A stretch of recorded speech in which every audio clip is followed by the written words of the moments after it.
Lionel মেসির এই ছবিটা তো সবার পছন্দের। আলতো করে চুমু এঁকে দিচ্ছেন বিশ্বকাপ ট্রফিতে, যে সোনালী ট্রফির খোঁজে ক্যারিয়ারের শুরু থেকেই ছিলেন ফুটবল জাদুকর। এই ছবিটা কিভাবে তুলতে পারলেন মেসি? কারণ তিনি বিশ্বকাপ জিতেছেন। কেন তিনি বিশ্বকাপ জিতেছেন? 2022-এর ওই বিশ্বকাপে তিনি এবং আর্জেন্টিনা ভালো করেছেন। কেন ভালো করেছে? দলটার মধ্যে একটা টিম বন্ডিং ক্রিয়েট হয়েছিল। কেন টিম বন্ডিং ক্রিয়েট হয়েছিল? কারণ মেসি নেতা হতে পেরেছিলেন। মেসি কিভাবে নেতা হতে পেরেছিলেন সেই গল্পটাই বলবো।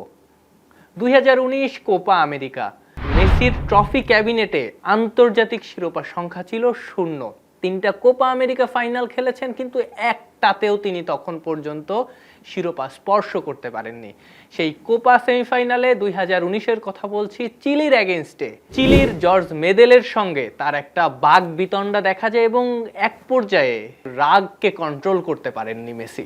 মেসির এই চেহারাটা কিন্তু আমাদের কাছে সাধারণ না।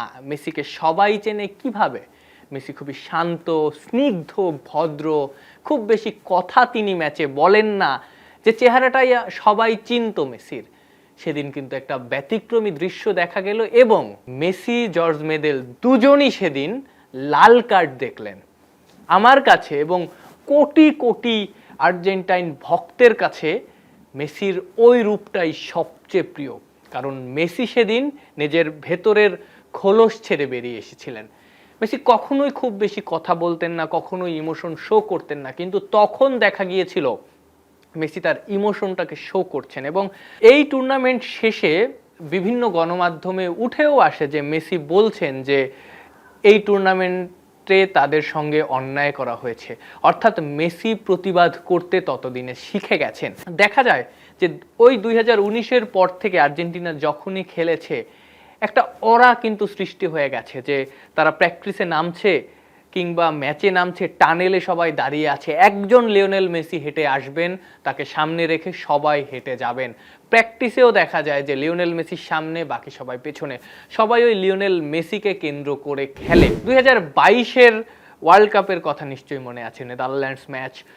লুই ফন গালের সঙ্গে একটা সমস্যা কিংবা একটা ঝামেলা কিন্তু লিওনেল মেসির বেঁধেছিল। কারণ লিওনেল মেসিকে নিয়ে বিদ্রূপ মন্তব্য ওই টুর্নামেন্টের আগেই ফনগাল করেছিলেন, যে বল যখন আর্জেন্টিনার পায়ে থাকে না তখন মেসি খুব বেশি কিছু করেন না। মেসি সেই প্রতিবাদ কিন্তু ম্যাচ শেষে করেছিলেন এবং ম্যাচের মধ্যেও করেছিলেন, যে ছবিতেই দেখা যাচ্ছে যে লুই ফন গালের দিকে তিনি তেরে গেছেন, তার চোখে মুখে কিন্তু ওই অভিব্যক্তিতে প্রকাশ পায় যে তিনি ওই ব্যাপারগুলো স্বাভাবিকভাবে নেননি। হুয়ান রোমান রিকুয়েলমের একটা বিখ্যাত সেলিব্রেশন আছে, অনেকটা এমন। এই সেলিব্রেশনটাও কিন্তু তিনি লুই ফন গালেরকে দেখিয়ে করেছিলেন। কারণ 2000-এর দিকে যখন লুই ফন গাল বার্সেলোনার কোচ ছিলেন, রিকুয়েলমে আর্জেন্টাইন সুপারস্টার, তিনিও বার্সেলোনায় খেলতেন এবং নানাবিধ অজুহাতে রিকুয়েলমেকে কিন্তু খুব বেশি ম্যাচ তিনি খেলেননি। সেই রাগটা মেসির ছিল এবং সেই রাগ তিনি কিভাবে প্রকাশ করলেন? রিকুয়েলমের বিখ্যাত উদযাপন দিয়ে লুই ফন গালের সামনে তারই দলকে হারিয়ে, তারই দলকে পেছনে ফেলে। সো মেসির মধ্যেও যে ব্যাপারগুলো আছে সেটা কিন্তু ওই 2019-এর আগে খুব বেশি দেখা যেত না। মেসি খুব বেশি কথা বলতেন না। এরপরের সিনারিওটা কিন্তু পাল্টে গেছে।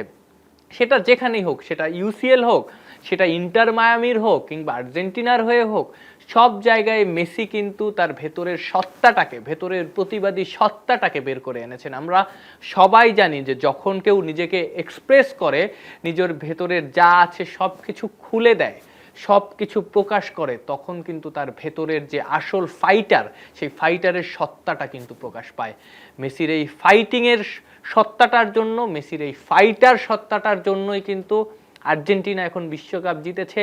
এই বিশ্বকাপেও তারা ডমিনেট করছে, তারা টানা 2টো কোপা জিতেছে, তারা একটা ফিনালে সীমা জিতেছে। লাস্ট 5টা বছরে আর্জেন্টিনা অজেয় হয়ে গেছে। সবকিছু শুরু ওই 2019-এর কোপা আমেরিকা থেকে।